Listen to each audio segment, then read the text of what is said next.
flank. Fiora also being banned away here along with Tam Kench and Lissandra. The team's ready to go in. Blue may well be the last ban. We'll see. Potentially first pick here for Vitality. Yeah, Lulu has been banned in every single game so far, so he's been residing on the bench. But Olaf will be the final ban, so Lulu is going to remain up. Olaf, we saw Gamsu go ham earlier in the day. You can see what that pick can do. Going to keep them away from Cabashard. So likely now Cabashard and Nukeduck are arguing. You play Lulu? I don't want to play that. That's boring. I want to carry. So we may actually not don't see mention me, man. All right. Don't make a sound. Yeah. No, here. Yeah, Nukeduck probably not going to want to play Lulu in this game. But what do they have in terms of priority? Lulu would be the obvious one. It would be, but you may just have two players here that don't want to play a champion or want to play something else. Yeah. See how much the coach can go and shock him. Sure, it's viable in jungle. Yeah, there we go. Has to be locked in pretty much. Yeah, has to go in, and they can decide where it goes later because it is a fantastic flex. Yeah. We usually see like Lucian Poppy coming out here as a response. Poppy being the blocker to Kalista, blocker to the Corki, and then the Lucian being the strongest AD carry. That is something we could see come out. Maybe Edward hasn't put in much time with a Poppy though. Then it's likely that we may even see a Trundle being picked up early for a flex. Yeah, Trundle's still open. We've seen how strong Trundle is right now. Fantastic into the many tanks that are being played in top lane as well as jungle. Still away all those resistances and just really, really annoying. In general, a fantastic pillar placement can also turn the tide of a fight. Yeah, suits Freddy's playstyle too. We are on 6.1 though, so the pillar is slightly more expensive mana cost wise. So you may run out of mana, but different approach here overall from the ROCCAT team. Yeah, picking up the Corki here for AD carry. Again, it could be mid lane, we've seen it before. Rek'Sai coming in and probably will be in that jungle role. I still want to see some mad plays coming in from Corki using the package. We didn't really see too much from I Given, love the package, dude. Yeah, it really throws me off with like timers as well, because it's just like, you know, it's gone level 6 and it's just like, oh, Corki's back in my lane. Yeah, once people are used to the new Corki, which these LCS pro players may very well be, it kind of loses some of its efficiency. We saw earlier in Giants, the second package gets picked up. Ping, ping, ping, ping, get the hell out of there, because if you're not used to it, Corki bases, you expect him to be back in roughly like, what, 40 seconds? He's back in 20, storming into your lane, killing you. So definitely shifts the time windows. Yeah, and honestly, like the damage you get as well is absurd. It's just like an equalizer. I mean, yes, you have to jump into the enemy team, but then you get the Valkyrie anyway. So still very strong. Looking at the next two pickups coming in from Vitality, instantly locked in here will be Elise and Thresh. So not too much has changed there down in the support role. At least not going to be seeing Poppy from this team. Yeah. But Elise once again remaining strong in the jungle. Thresh being picked up here. Peculiar, I think they. Is this the first Thresh we've seen today? May very well be, because we've seen so much Trundle. Trundle and Poppy both have been 100% pick banned so far, and likely one of them will fall through the gaps right now. Yeah, we saw it in Elements G2. Yeah, Elements picked that one up, so we have seen it. We haven't really seen it then. No. Very true. So looking at the ROCCAT lineup now, 20 seconds remaining. This team's actually taking a lot of time to think about their picks as we get into this champion select. Hovering over the Taric, I've been seeing some epic top Taric cheese recently, Crapo. Parmesan. Yeah. Edward has played Taric on multiple instances in both solo queue and I believe even competitive LCS, so really? Yes, boys. All right, so Taric has been locked in along with the Rise, but you're more boring than Taric. Let's take a look at this champion. Could be in support, like you mentioned. It was actually picked into Kalista, if memory serves, because you just point and click, and it's like, you can hop away if you want, but I'm still going to stun you. Yeah, definitely. Taric usually more of a 4 out of 10, maybe 6 out of 10 with Rise. So perfect. Overall, but I don't know, man. Convince me, Edward. Change my opinion, or Freddy, whoever plays the champion, but in the competitive landscape where there's so many supports viable right now, Taric was not one of them that I was expecting to be played here. No. Again, could be that top lane cheese, but I'll get into that if that actually happens. And then just waiting on the final two pickups, which will be AD carry, and could be mid lane, could be anywhere actually, because Lulu is still on the board as the flex from Vitality. Yeah, you're waiting to open that dark corner of your mind where you're stashed away the my palace, yeah. Don't let me go there. Tristana and Kennen locked in here, so Tristana AD carry, Thresh support, really strong lane overall. Lulu either top mid with Kennen. Vitality risky though, if they fall behind with this lineup, no tanks, really squishy, they can get snowballed upon, especially if that Taric gets ahead and picks a target. Yeah, especially if you hit the dazzle on, which is the stun onto Kennen, like he has to either go into his Zhonya's or make a decision, and that's actually really annoying. for Kennen because he has to go in, or depending on how he plays, can sit defensive on the Tristana. But we'll see how it goes. As you mentioned, very reliant on doing well and not falling behind with this composition. One more pick remaining for the ROCCAT lineup. What's it gonna be? Oh, yeah. Is this a sign of things to come here, Crepo? Hype intensifies. I'm doing my Sonar cosplay, just staying mute for a while. I'm out of answers here. Oh, I'm so ready. 3 seconds remaining. No. Okay, so it's going to be the Zac lock-in. Seeing Zac coming back into the meta right now, that doesn't mean that Tarek is not going to be top yet. Well, it's likely going to be Zac top, no? Rek'Sai jungle? Either way, it's going to be good. Anyway, it's going to be some Parmesan sprinkled on this champ select overall. The cheese coming out from Freddy. Zac top, haven't seen. Zac really strong in the jungle right now. I'm a big fan of Zac jungle because with limited vision, he can create some really unique gang paths that are almost not counterable. Top lane, we'll see a lot of roams maybe. Freddy push out top or abandon top and go mid. But yeah, interesting to say the least from this new ROCCAT. Yeah, Freddy was very vocal about wanting to change things up and how he didn't really feel he was doing that well on previous teams. And he's definitely changing up now with Zac top. So we'll see how this works into Kennen as well. We'll have to break that down in a little bit, but I think it'll be quite difficult to do. Yeah, very magic heavy damage composition. The only really pure physical damage dealer on the side of ROCCAT is the Rek'Sai, since Corki is pretty much mixed 50-50. Maybe they just want to set up for a siege? Not really. Rise doesn't really fit into that. Some zone from the Zac leap, poke from Corki, but then you walk into wave clear from Lulu, so that's not really going to work. I'll just let the game explain this one. Yeah, it's very much the pick and mix composition here, Crepo, but make sure to join the discussion over on Twitter using those hashtags, hashtag VIT win and hashtag ROCCAT win, as we will be getting into this game, the final game of the day to open up the LCS. So yeah, this will be the third time we see the Tarek here in recent games. Looking over the screen, here we are. There we are again. Edward played it twice in summer. He's playing it again right now. Looking to boost those Tarek stats up a little bit. Interesting. With exhaust though. What interesting is this pause? A real man would have gone Ignite, but Edward opted for the exhaust. Yeah, so playing more defensive, I mean, it kind of makes sense here. You want to get time for the Rise to scale up. I don't really know where the power spikes are going to come in for the Zac. Seems like more of like a mid-game pick, but just depends on how Freddy builds as well, if he's going to go full AP and be super toxic.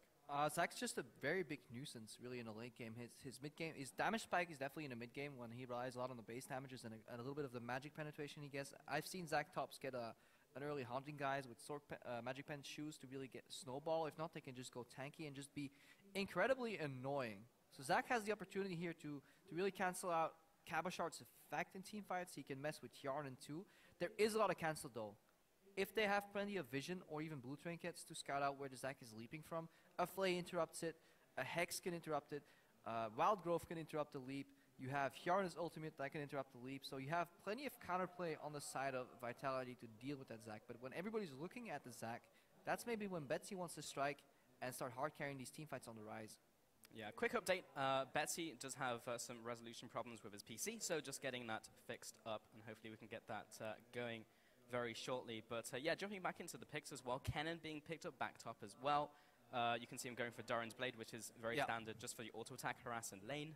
We saw it from Atom earlier, but it didn't really work out, mostly due to the lane swap. His teleports were, yes, they were good, and yes, they forced some summoners, but with Kennen, when you're behind, you need to force some kills, because otherwise the teleport is wasted. It's a pretty much of a shotgun pick in the mid lane. You need to really, one blast, one TP, one chance. If you take it, it's good. If you let it slip, not so much. But Cabashart, he could actually bully that lane. Has to be rough for Zac. I don't really know the way how Zac's ever going to win that lane. Maybe just through sustaining, through the auto attack harass, picking up the blobs over and over, because Cabashart should never really get jumped on, and when he does, he can insta-proc the stun and walk away. Yeah, but in the top lane at the same time, it's going to be hard to kill the Zac because of his passive, and he just sits underneath turret, and you can't really finish him off. Smite is kind of good if they get in that situation, plus Elise can die fairly easily. Yeah, and he has to be careful too, because Kennen usually as a pick is very hard to gank. A lot of people avoid the Kennen obviously because of the Lightning Rush, he can avoid the ganks. But if you look at the gap close potential between Airwalks with his tunnels and then Flash and Burrow, combined with Zac Leap, Cabashart will have to play safely at a reasonable distance. Okay, we should be unpausing here very soon, but I also want to jump back onto the Tarek pickup, because that's a very interesting one coming in here. Picked into the Tristana. I'm just wondering, is there a theory that you click Dazzle before she rocket jumps, or what is the idea here? Well, either way, we are getting into game once again, finally. Hopefully no more pauses. So, for people that haven't played much Tarek, his stun duration, as a crowd chants, just gonna leave some moment there. His stun duration used to scale depending on the travel time of the Dazzle, no longer does. It's only the damage that varies, so it's always the same amount of stun. Usually, you can buffer out of the Dazzle with your stunless jump, so I don't think it doesn't cancel it at all, so Hjarnan should be safe. It just sets up for a very easy Q from Corki in the lane though. That it does. So it facilitates poke, it's lockdown, you can Dazzle into Snare from Betsy, or Dazzle into a tunnel from Airwax, Dazzle into a setup from Freddy, so a lot of dazzling plays can be made. But generally when you walk up and use that spell, you can also just get popped immediately. Yeah, and instantly that ward cleared away, so Hjarnan will be losing that one. But yeah, again, with Tarek, if he gets on top of you, Kappa, he will be able to do a lot of damage. Actually does way more than you really think he will. With Ultimate and Shatter, it's actually a lot of burst. So combined with Corki, yes, there's a lot of magic damage, but the fact he's got Shred on top of Saphir's Shred is just Shred on top of Shred.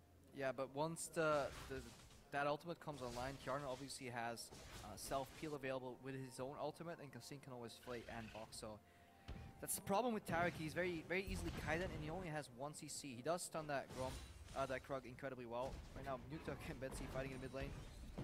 So we see a lane swap being initiated here by ROCCAT. Roaming, he does well though. If he can show up in the lane and Dazzle, generally focuses well. Yeah, likewise with Zac as well. A lot of roaming potential. I think Kassin just stole that as well, so that might upset some of the experience that Airwax is going to get here. Freddy, I believe, got some as well, so that was okay, and they will go to the second cap. So not too much disruption from Kassin there. Yep, we need to see how Vitality's jungle pathing gets affected here. So they take 2 camps while initiating a lane swap. That's very good, honestly, from ROCCAT. So Vitality wasn't really ready for that lane swap. A lot of camps available right now. Whereas if you look at the other side, only Wolves went down, so there's a camp advantage for Vitality, but they can't, for ROCCAT rather, but they can't really use it too much in a double jungling sense because of the experience changes. You really want your jungler to be solo jungling to get the maximum benefit of those camps. Looks like we're going to get that fast push down in the bottom lane. Cabashada will be joining Hjarnan and Kassin to take this one down. Second minion wave is coming in. Should arrive before that one dies, so they should be able to keep up damage. And yeah, Tristan's also got E as well, so should be able to chunk that down fairly quickly. Whereas in the old lane swap meta, you were fine with potentially sending your top laner back to double jungler. I think right now you always want to bounce the wave to your top laner to keep him in the game. Yeah, and that seems to be what they're doing right here. Bottom lane is dying way faster, but also drawing Airwax up there, so it's going to be a 4-man push coming in from ROCCAT versus the 3 down in bottom lane. Chuck is actually just picking up the skull very early on into this game. These towers should be falling at around the same time. And mid lane doesn't really do anything in lane swap, so just chilling. I mean, it's good for the Ryze. Free farming, he gets harassed a little bit, but obviously when both junglers reveal themselves, it's a lot easier to farm. Shook hasn't revealed himself, so maybe Betsy has to be a little careful. He's pushing up. He has the cleanse available to dodge out of the cocoon though. Hopefully Vitality has spotted that, so they don't set up any crazy flashes to chase after him. Yep, towers dropping, and did you see, I think Freddy just there got all of the gold just from that tower. It looked like everyone backed off from ROCCAT, so just helping him a little more there. And additionally, the wave is in the right place. That should push towards him. Yeah, that wave is set up. So honestly, he can get some experience. He's soaking a little bit, not pushing the wave back before basing though, so he still stays there on level 2. Gonna keep track of the experience. Freddy is about 2.5. Cabashard is already level 3 right now, so experience advantage for Cabashard. He did it slightly different, whereas usually you get the wave bounced to you and you freeze it. The evolution of that was actually just into pushing it out because people will react to your freeze and outplaying that way. So Cabashard, small experience lead, and he bases again, and he goes to the top to do the standard lane swap meta right now where both towers on each side fall. Yeah, already specking into magic resist as well. Looking at the team of ROCCAT, you mentioned the champion select Crepo, so much magic damage on this team. Picking up an early Negatron just to start getting that up will help him a bunch. Hjarnan and Kassin now pushing in this top turret with Shook and Cabashard in tow. But Airwax is coming up, so it will be a 3 versus 4 if we get into this fight. AoE damage coming in from an explosive charge on the tower, and now the push comes in. A little bit of wave clear from Saphir, but Edward doesn't really do much to in this situation. Airwax doesn't really clear either. Yeah, but there's no dive here coming out ever from Vitality because obviously Freddy still has teleport available. He is now pushing out the bot lane, so ROCCAT with a good 3-man defend on what traditionally used to be an extra tower swap here. They're adapting here, doing a 3-man defend in phase 2 of the lane swap, and that gets Freddy ahead. Cabashard will likely teleport down to the bot lane or walk there right away right now to pick up the massive wave that Freddy's building right now. So nobody really getting punished. I still think Vitality overall will pull ahead of this lane swap, especially if you consider the time that Shuka spent alone compared to AOX. Looks like the latter here as Cabashard is walking down to that bottom lane, still holding on to that teleport just in case there's a cross-map play. Just holding that up, and plus the wave is slowly pushing towards him, so he doesn't need to get there immediately. Yeah, and you can see how Thunderlords really makes Lulu mid even better than it used to be. Those short EQ auto trades now actually proc Thunderlords every single time, and makes it hard for Betsy to fight back. Yeah, still farming away. They're only 4 CS behind his opponent, so he's not doing that badly, and the minion wave is pushing into him, so as soon as that resolves, he should be fairly even, and Betsy should get to the stage in the game he wants to be as Ryze, the machine gun caster, and then yeah, Kasing and Hyun just flipping up, so we're now in Australia land. Yeah, we're just waiting for the junglers to make a move right now. Very, very even early game. The only thing we've seen really is pressure exchange. Initially, Betsy was pushing mid. Now Nukeduck is keeping him down by pressuring him. What can the junglers achieve with the state of these lanes? Where can they break a mold open and finally get one of their teams ahead? Yeah, Cabashard right now, not really open to a gank. Top lane, fairly difficult to gank as well. If anything, ROCCAT could maybe head up there with Airwax, but still, the rocket jump and Kasing just being able to flay back is very difficult to gank into. These lanes are fairly just stale in terms of trading and also what the junglers can do. Invade coming in here by Airwax, just getting some deep vision. That's all he can really do right now, try and track the enemy jungle with Tremor Sense and wards. Yeah, both these teams have an incredibly good mid game with at least one late game insurance on every team. So the late game insurance for Vitality is obviously the protected Tristana composition, having new interest with a lot of appeal from Cabashard. Dazzle comes out from Edward, Hjarnan jumps out, that is textbook gameplay. Whereas ROCCAT, their late game insurance is just Betsy, so we need to keep him alive if you're ROCCAT. Yeah, and right now Betsy is going to take this blue buff, has gone for the tier already, building towards the Kappas, which is traditionally the core for Ryze, and is on his way towards that. Has been revealed as well as he heads back into the mid lane. Shuck coming into the bottom lane now, just seeing if he can get anything off, but doesn't look to be the case. A sole single clap crowd. Well, he got the transfer we've seen before. It doesn't always go well. Yep, they totally mechanically executed that blue buff. We've seen some failure here. Well, Nukeduck still farming minions. Yeah, nothing will happen here until the sidestones come out, guys. I know it's a little boring, but that's just the state of the game right now. There's very little counterplay. People are respecting the junglers. Most gankable lanes have gap closers. There's a lot of respect going on. Both of these teams are fine going into the mid game. They're playing the waiting game. So once the sidestones come out, the pink wards come out, and the red trinkets come out, that's when we can see more vision denial, and we can see some plays being made. ROCCAT about to be sieged on though. Vitality sent their top lane duo to the bot lane, joining Cabashard and this massive wave. Yeah, so Vitality actually trying to open up a gap in the armor here. The bottom lane is being sieged in. Large caster minion wave as well. Airwax is only now arriving into the bottom lane. Good chunk onto the tower, but not going to take it down today, as Betsy is also in a good position to close in if they wanted to. Additionally, with the entire ROCCAT lineup being bot lane, now have to head back. Someone needs to go into the top lane from Vitality, so someone's going to recall, and maybe Hjarnan to pick up that wave. ROCCAT's pulled ahead, 700 gold overall. That has to come from CS somewhere. It's a 15 CS advantage overall here on the 14. Yeah, I wonder how much that will close when that minion wave's taken in the top. Yeah. Because that's like 3-4 minion waves there. Airwax actually coming in here, just get the steal off. Shuck is taking a bunch of damage, being chased down. And Zephyr coming in with the package as well, jumping along with the Valkyrie, jumps away to the minions, just trying to farm before he goes down. Shuck will be the first blood of the game. Yeah, special delivery into Valkyrie. Zephyr following up. Really good play here, really good use of the package. Maybe the first early game usage of the package that we've seen that really resulted in a game-breaking or game-opening kill, because now he can capture the bottom lane. That tower is under siege, and Freddy can then port back to the top lane. He'll need some assistance though, because we're seeing a 4-man siege being set up again by Vitality. They seem to really like strength in numbers for those sieges. Yeah, bot lane should be going down here, so small advantage over to ROCCAT additionally with that kill. And see if they can push that into anything else, but it's really interesting because Nukeduck was also talking about this lineup from ROCCAT and saying that he actually thinks this lineup is much better than people are really giving them credit for, because even we were looking at this lineup and saying, well, are they the losers of the off-season? Looking at Vitality, looking at HGK, how many good members they picked up. So far, ROCCAT actually in the lead in this game. You could have argued whether it was worth for Kasing to flash play there, but they obviously didn't know what the backup that was coming, and their goal was a tower, so Freddy essentially just wasted his teleport. Yeah, he is here for the farm, however, but this is pushing away from him. Edward there as well. And now we should see Vitality backing off. Shock is just in the river, still farming away. Has gone for the Barmy Cinder though. Just looking for the Cinderhawk build. Before we saw Elise pick up the Rylai's as well. So we'll see if Shock does something similar. Edward now heading down this river. And see the Russia's Sightstones as well. Aster, when should you rush Sightstone, Grabber? Always. Always. In loving memory. So we see Airworks now coming onto this crab. See if they go for the first dragon as well. Players are typically seeing the first dragon as one of the bigger objectives to take, and then after that it's very difficult to go for a 5-dragon win.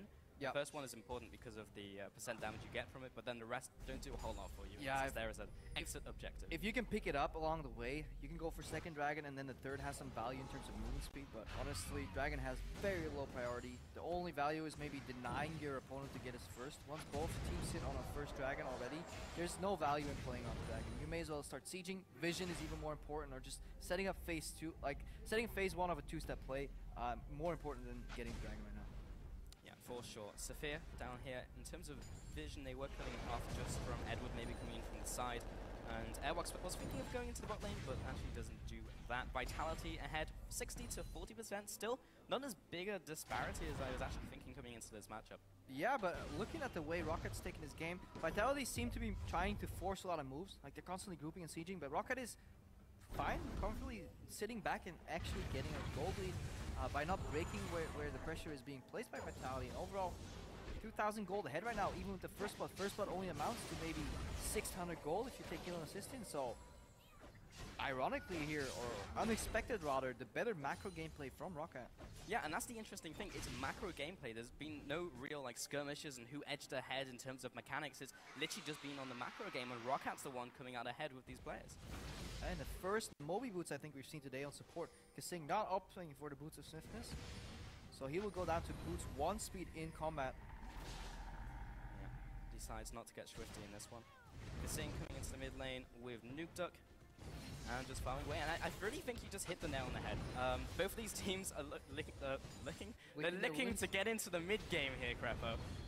Along with Rise as well, just want to scale up, and as a result, they're quite happy to farm away, and you can see that resulting in the farm in the mid lane. Nuke Duck literally has hit basically every minion, 127 right now to Betsy's 120. They have done nothing but farm. They're playing PvE right now, obviously into the Rise's favor. I mean, getting a little quicker into the mid game is nice, but ROCCAT right now hitting a Triforce spike already on Saphir. He's pushing, and it becomes a game of minion wave control right now, because all the rotations that you could potentially set up for yourself to get a side lane tower and then force people to make mistakes, you can't do because the side lane towers are gone.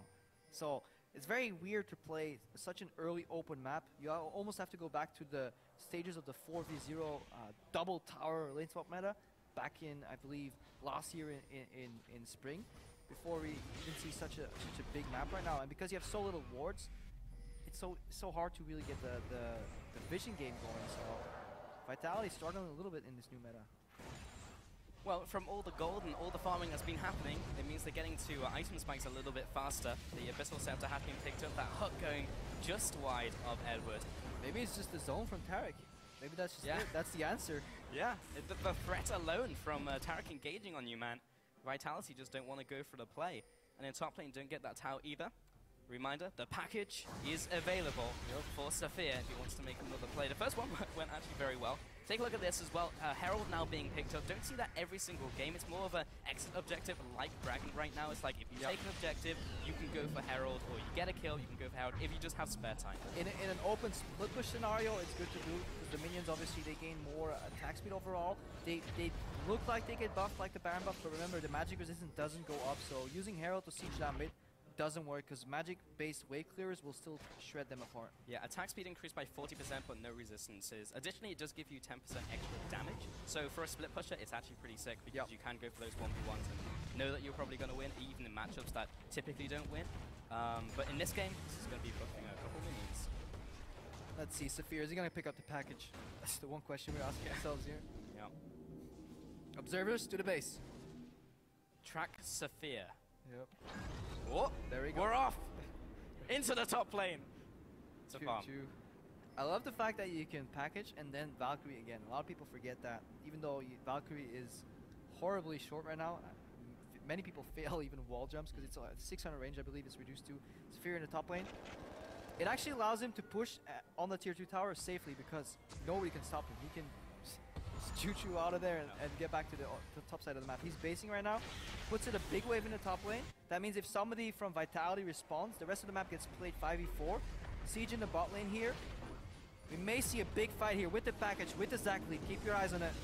Well, Betsy coming in, Cabashot taking a lot of chunk damage. He doesn't have Zonus just yet, but Hanan is there to fight him. Alex coming over the wall, has been hooked in by Kasing, joins the rest of his team, but he's getting chunked down by Betsy. And Airwag picks up the kill there. Nukeduk now having to back off into the river, and it's now Vitality on the run. 2 kills go down. Another setup siege from Vitality where they group up with 4 or 5 members to take a tower, thwarted by ROCCAT. They saw it coming. Saphir based immediately, get a good 2-man package right there. Betsy flying from the side, he took out Cabashot. I believe his cleanse was prematurely, this is why he did not get out of the cannon stunlock, but overall, another kill, another dragon here for ROCCAT, another red buff steal, and maybe even the mid lane tower. ROCCAT playing fantastic. Yeah, and Betsy's found Nukeduk in the middle lane as well. Will flash away, but gets him with a final overload. Saphir just chiming in there with a couple autos. Betsy's looking down basically by himself, sitting happily on his Rod of Ages. 1-0 over to Betsy. Jesus. ROCCAT, surprising many people, including myself. I really regret that comment I made in the opening of the game. It's karma. It is. It's the second time it happened. Gonna take a look at that team fight again though. And Cabashot getting completely picked out by Betsy.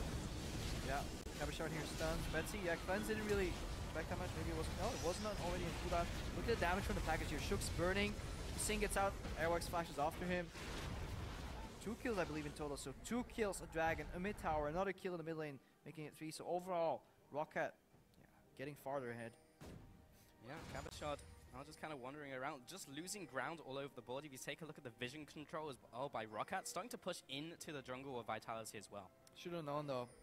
I trash talked Edward once, this back in Season 2 before LCS even existed, and I got my my behind handed to me, completely got smashed. Did it again now in the pregame. It's a curse, man. Happened again, TLDR. Shut up, Cripple. Well, you can take a look at the coaches there, just taking a look at this game, analyzing it from backstage. And this is very much a macro-based game. Like, there's a couple team fights that have happened, but it's all really been about the map movements, about what the players are deciding to do on the board and how they're reacting to the opposing team. And every single kill has originated from the new Corki package. I can't forget that. That invade, Airworks finds Shook, Smite steals, that should have just been a steal, but because of the amazing gap close potential that the new Corki Valkyrie, or the buff Valkyrie, gives you, they got a kill right down in the bottom. The package combined with Zac, 2 major leaps there. Set up for some other kills. Now can ROCCAT expand on this? Because ROCCAT as an organization, obviously there's no players remaining and the coaching staff has not entirely changed, so the point doesn't really hold, but we've seen them get ahead, but then do absolutely nothing in the mid game. Have they learned how to snowball their lead, which is very important in this meta game, because today we've seen incredibly short games. 26, 25, 24 minutes with the use of Baron. Can ROCCAT do the same?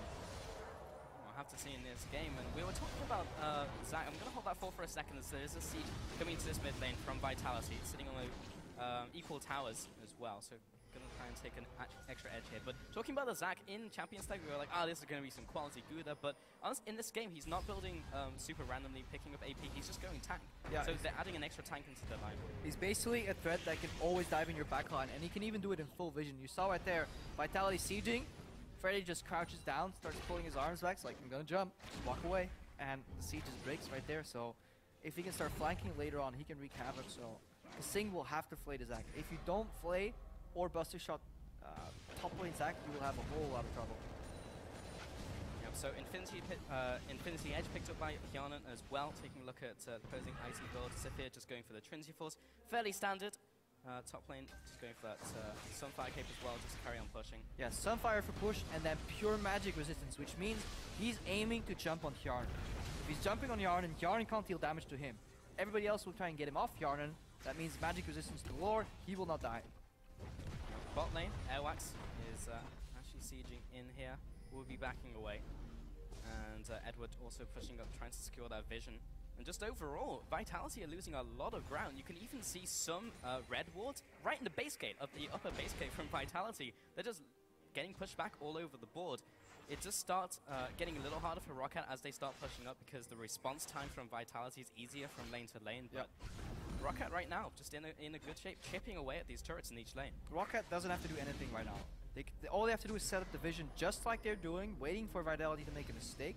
Later on, they can transition into a Baron, clean the vision there, or get another package for a really quick rotation between lanes. And more importantly, their late game security blanket, the Rise, is 1-0-0, higher farm overall, whereas Hjarnan, the late game for Vitality, is only sitting on an IH so far. So ROCCAT very comfortable. The threat alone for a potential dive here from the Taric, man, the zone breaks open another tower.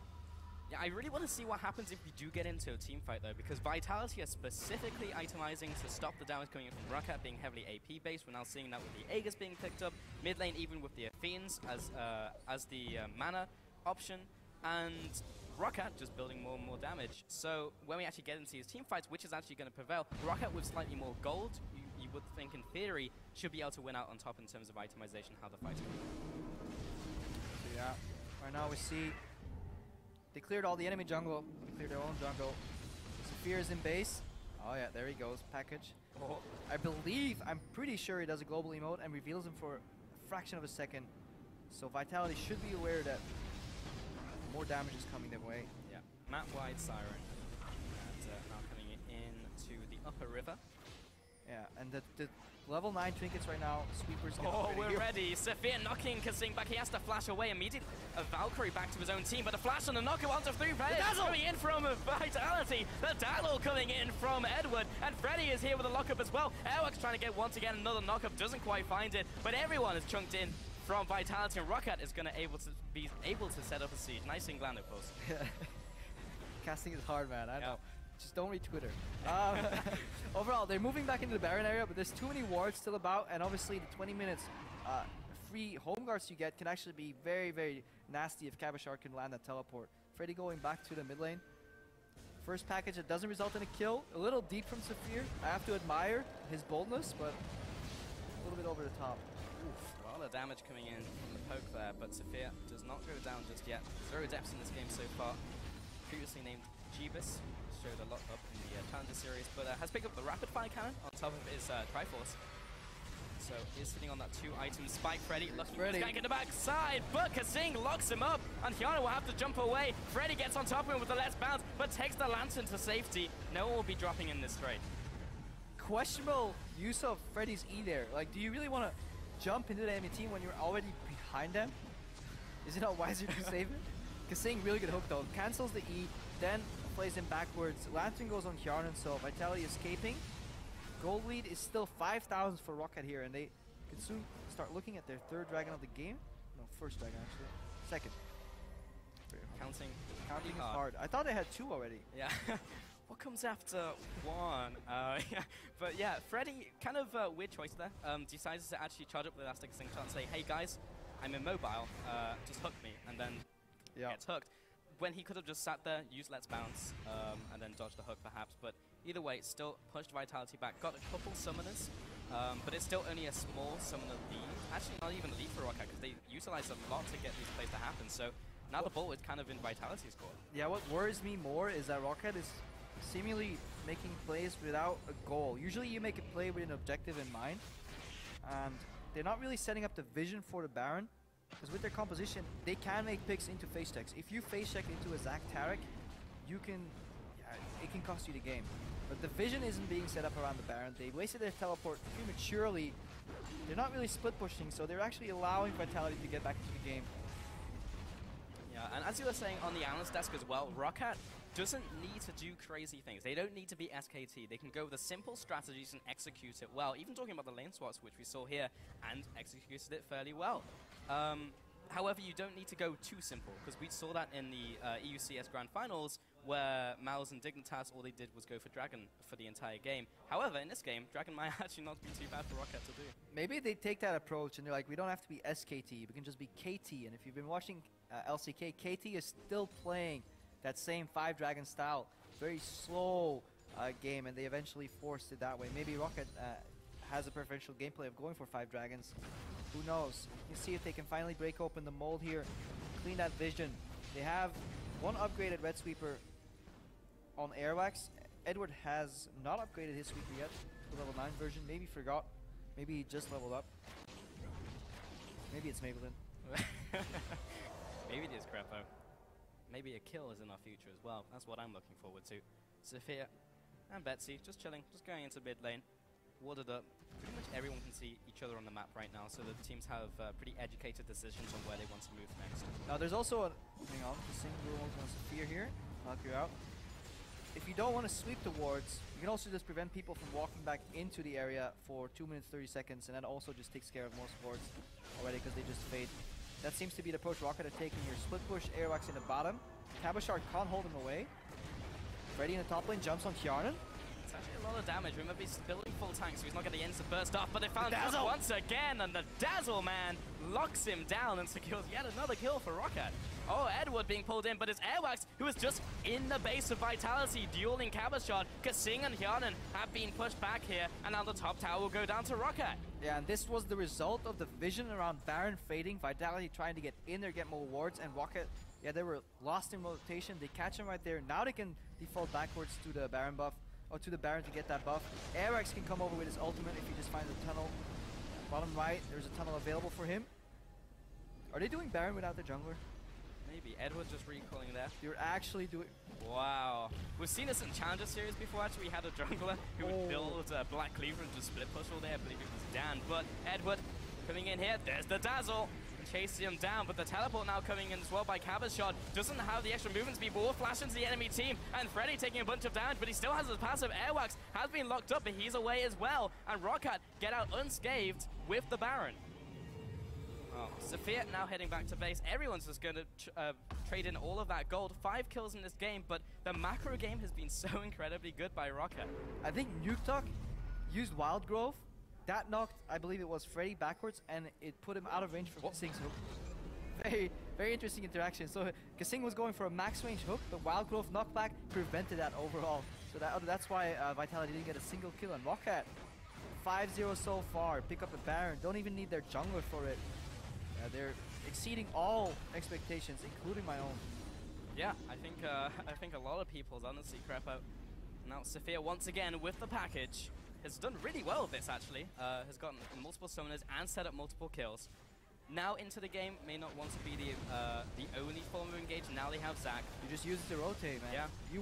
You guys, he's like, you guys walk from mid lane to top lane, filthy casuals. Yeah. I fly there in 1 second, man. And it's clearing out this mid lane. So 1-3-1 being set up. This seems to be the way to, end all games today with the Baron buff, because it's so early. It's incredibly hard to deal with the Baron buff on one lane. What about 3 at once? Freddy in top lane, Airwax in the bottom lane. Both have tools to join the fight. Either it's the tunnel or the ultimate. Freddy can walk over and leap or teleport in, and Vitality. What are they going to do against this push? Their wave clear is all magic, except Kjarnan exploding some minions, but that's not enough. Yeah, it looks like this is going to be exceptionally good Baron power play as they take down the middle lane, and the bottom tower is also falling to the jungle of Airwax. They're just losing ground all over the board. We don't even have enough windows to show what's going on. We need another one. Second tip. Another one. Another one.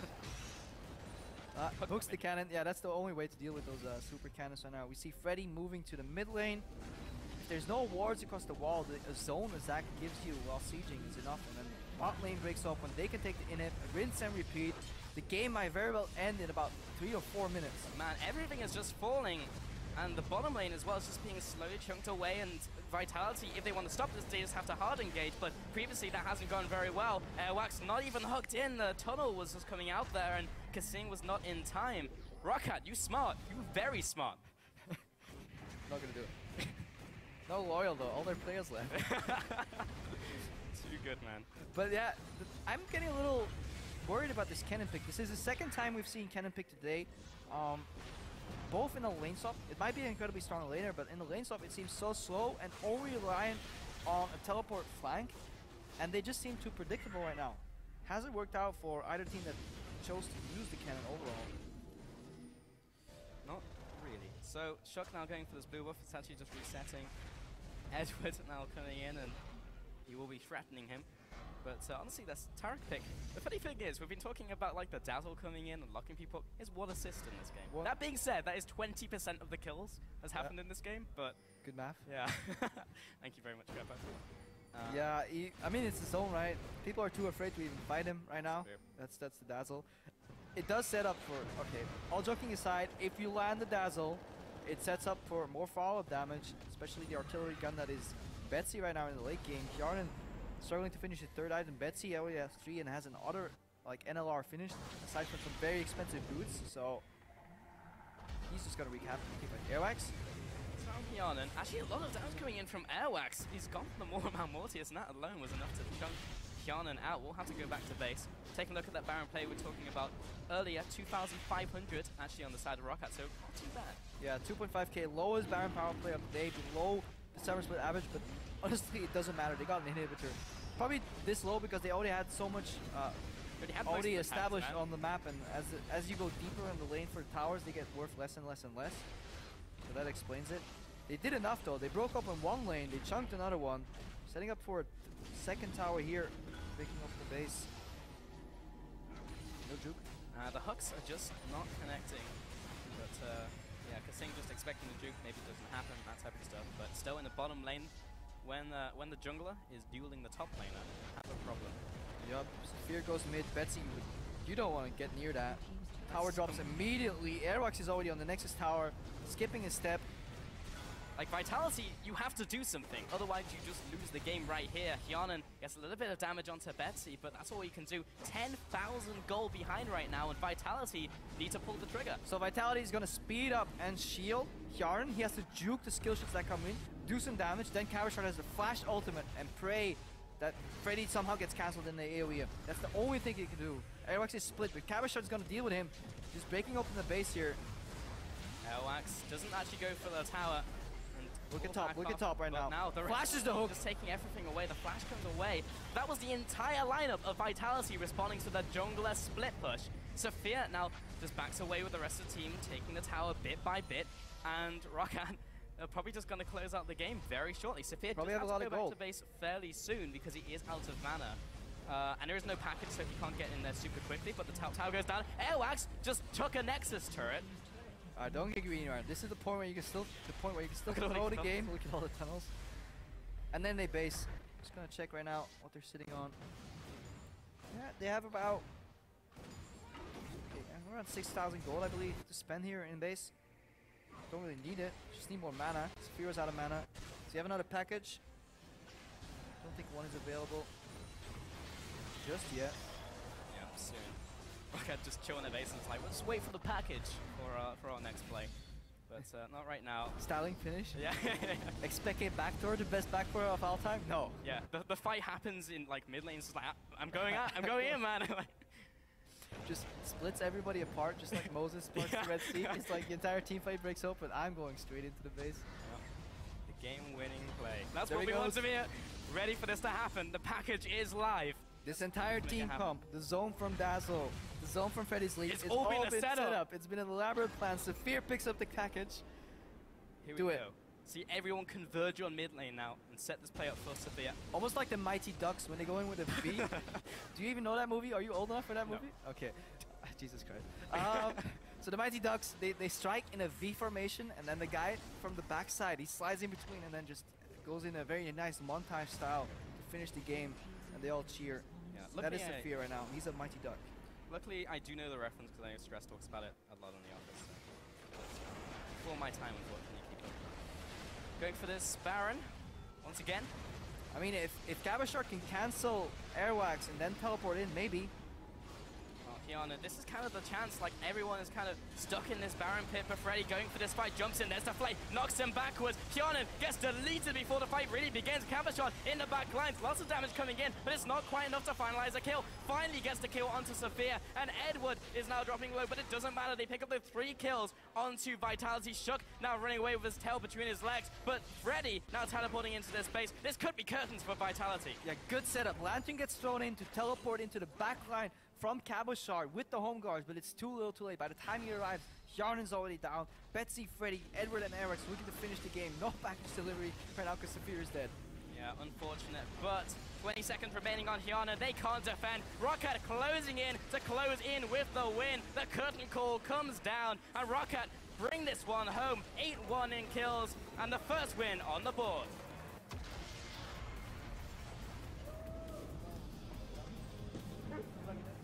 Game went smoother than the celebration. But honestly, very impressive from I have ROCCAT, to eat my man. words, man. Oh. I think we all do. That was